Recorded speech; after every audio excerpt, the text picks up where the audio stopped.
नमस्कार, मैं हूं रविंद्र जैन और आप देखना शुरू कर चुके हैं सबकी खबर। आज मैं अपने लाखों दर्शकों से एक सवाल पूछ रहा हूं कि क्या आपके पास 10 मिनट का टाइम है। ये 10 मिनट मैं मांग रहा हूं आपसे, और ये इसलिए मांग रहा हूं कि मैं आपको एक वीडियो सुनवाना चाहता हूं। और ये वीडियो है देश की एक अच्छी एंकर गरिमा सिंह का। गरिमा सिंह ने 10 मिनट के वीडियो में बताने की कोशिश की है कि आज के दौर में वास्तव में पत्रकारिता कहाँ आके खड़ी हो गई है। आप फील्ड तो छोड़ दीजिए, मैदान छोड़ दीजिए, अपने स्टूडियो में बैठकर भी इस सरकार से सवाल नहीं पूछ सकते। यदि आपने सवाल पूछे तो गुंडे भेजे जाएंगे, उत्पाती भेजे जाएंगे। आखिर हम कौन से लोकतंत्र में आ गए हैं। आज मैं चाहता हूं कि आप सब अपने जीवन के 10 मिनट निकालें और मैं जो वीडियो आपको सुनाने वाला हूं ये गरिमा सिंह को ज़रूर सुनें। गरिमा सिंह अभी जो उन्होंने इस्तीफा दिया है न्यूज़ 24 से, और न्यूज़ 24 ऐसा चैनल है जो सत्ता का चैनल तो नहीं है, कम से कम वो तो राजीव शुक्ला जी की पत्नी के नाम है और राजीव शुक्ला कांग्रेस के सांसद हैं। लेकिन क्या कारण है कि आज गरिमा सिंह को न्यूज़ 24 भी छोड़ना पड़ रहा है, और ये कह के छोड़ना पड़ रहा है कि सरकार से सवाल पूछना आसान नहीं है। आप सोचिए कौन से लोकतंत्र में आ गए हम लोग, क्या हो रहा है। गरिमा सिंह ने पिछले 27 दिन की जो बातें की हैं, आपको सुनना, एक एक शब्द सुनना चाहिए। इसी समस्या के समाधान के लिए इस रविंद्र जैन ने सबकी खबर चालू किया। हमें मालूम था कि हम दफ्तरों में बैठ के, अखबारों के दफ्तरों में बैठ के पत्रकारिता नहीं कर पा रहे, इसलिए अपने मन की भड़ास, अपने मन की जो आग थी, उसने हमें अखबार से इस्तीफा देने और सबकी खबर चालू करने के लिए विवश किया था। मुझे खुशी है कि मुझे हाथों हाथ लिया गया। मध्य प्रदेश के बाहर और देश के बाहर प्रतिदिन लगभग 20 लाख लोग मुझे सुन रहे हैं। लगभग अब 9.25 लाख फॉलोअर मेरे हुए। तो अभिव्यक्ति की आज़ादी वाकई क्या अखबार के दफ्तर में मिलेगी? क्या किसी टीवी चैनल के दफ्तर में आप पत्रकारिता कर पा रहे हैं? आज गरिमा सिंह ने वाकई एक एक शब्द ऐसा कहा है, ऐसा लग रहा है कि मेरे मन की बात उन्होंने कही है। मैं चाहता हूं और उम्मीद करता हूं गरिमा सिंह के ये 9.25 मिनट का ये जो वीडियो है, 9 मिनट 55 सेकंड का वीडियो है, इसे ज़रूर सुनिए आप, और आप चिंतन करिए एक बार कि हम पत्रकारिता को किस मुकाम पे लाके ले आए हैं। और मैं गारंटी से कह रहा हूं ये यहाँ टिकने वाला नहीं है, ये बदलाव होगा, बदलना होगा। और जिन संस्थानों ने मीडिया को गोदी मीडिया बनाया है वो रद्दी की टोकरी में फेंके जाएंगे। एक दिन फिर आएगा, फिर से प्रेस आज़ाद होगा, फिर से स्वतंत्रता मिलेगी हमें अभिव्यक्ति की। मुझे पूरा भरोसा है। हम आशावादी हैं, निराशावादी नहीं हैं। पुनः दर्शकों से कह रहा हूँ, इस गरिमा सिंह को सुनिए, उनका एक एक शब्द सुनिए, उनकी बॉडी लैंग्वेज देखिए, उनके हाव भाव देखिए, उनके मन के जो एक कहते हैं ना, ये मन की गहराई में छुपे हुए जो शब्द 10 मिनट में निकले हैं, सुनिए, एक बार जरूर सुनिए। प्रणाम, मैं गरिमा सिंह। 27 दिन हो गए ये बोले हुए। 27 दिन से मैं स्क्रीन पर नहीं आई, मैंने सबसे बड़ा सवाल नहीं पूछा, पर खबरें देखती रही, खबरें सुनती रही, खबरें पढ़ती रही, और ये जज्ब करती रही कि ये 27 दिन का कालखंड इस देश के राजनीतिक इतिहास में, इस देश के सामाजिक इतिहास में कितना क्रूशली अपलोड हुआ है, कितना क्रूशली दर्ज हुआ है। इस बात के लिए दर्ज हुआ कि जो सरकार बड़ी ठसक से ये कहा करती थी कि इस सरकार में इस्तीफे नहीं होते, उसे जबरदस्ती दबाव में अपने शिक्षा मंत्री का इस्तीफा लेना पड़ा। इस बात के लिए दर्ज हुआ कि 15 से 20 साल के बच्चे जंतर मंतर पर क्रूरता से पीटे गए, उन पर पैलेट गन चलाई गई। सीवान में डबल इंजन की सरकार है, AK-47 इन हक मांग रहे बच्चों पर चलाई गई। इस बात के लिए दर्ज हुआ है। इस बात के लिए दर्ज हुआ है कि इसी देश की एक माननीय सांसद जो खुद 16 साल की उम्र में, याद रखिएगा ये बात, जो खुद 16 साल की उम्र में एक ड्रग एडिक्ट थी, वो इस पूरी जनरेशन को जनरेशन गटर कहती दिखाई दी और कह पाई। इस बात के लिए भी दर्ज होगा कि 15 साल की बच्ची जिसने जंतर मंतर के प्रोटेस्ट में देश के प्रधानमंत्री को गाली दी थी, उसे पूरा इकोसिस्टम लगाकर, पूरा तंत्र लगाकर तलाशा गया।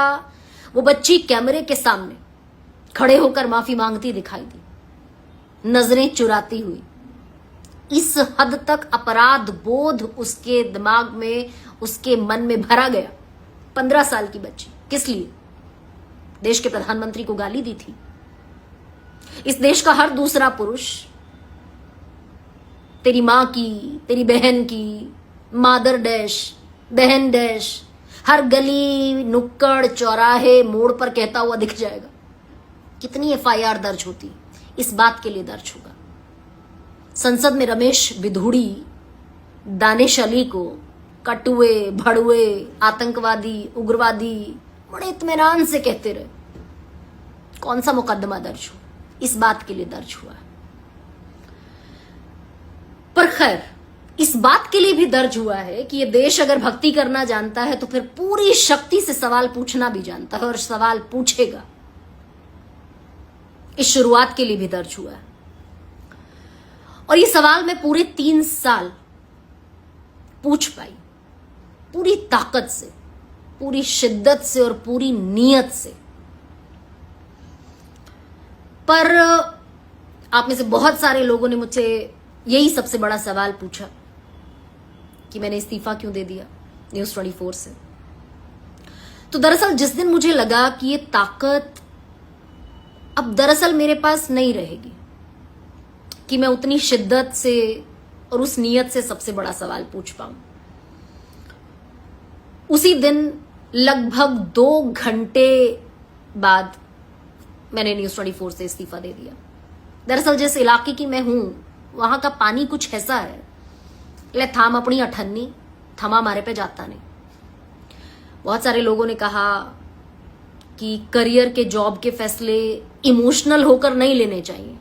तो हमारे देहात में एक और कहावत है, थारी सारों की राय सर माथे पर नाड़ा तो यहीं पड़ेगा। तो जिस घंटे लगा कि इस्तीफा देना है, उसके 2 घंटे बाद मैंने न्यूज़ 24 को अलविदा कह दिया, बगैर कुछ सोचे, बगैर कुछ समझे।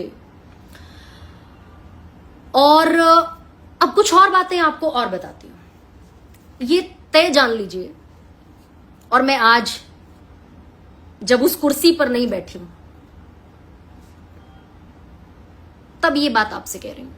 ये तय जान लीजिए कि सरकार से सवाल पूछना आसान नहीं, सत्ता से सवाल पूछना आसान नहीं।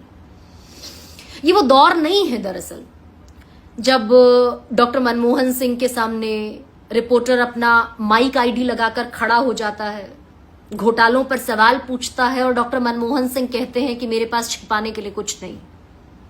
ये वो दौर नहीं है जब लालकृष्ण आडवाणी जैन हवाला कांड में सिर्फ नाम आने भर पर सांसदी से इस्तीफा दे देते हैं और संसद की चौखट नहीं लांघेंगे जब तक दूसरे चुनाव में नहीं जीत कर आएंगे। ये लालकृष्ण आडवाणी करते हैं, चाल चरित्र और चेहरे वाली party, party with the difference वाली पार्टी। वो दौर नहीं है।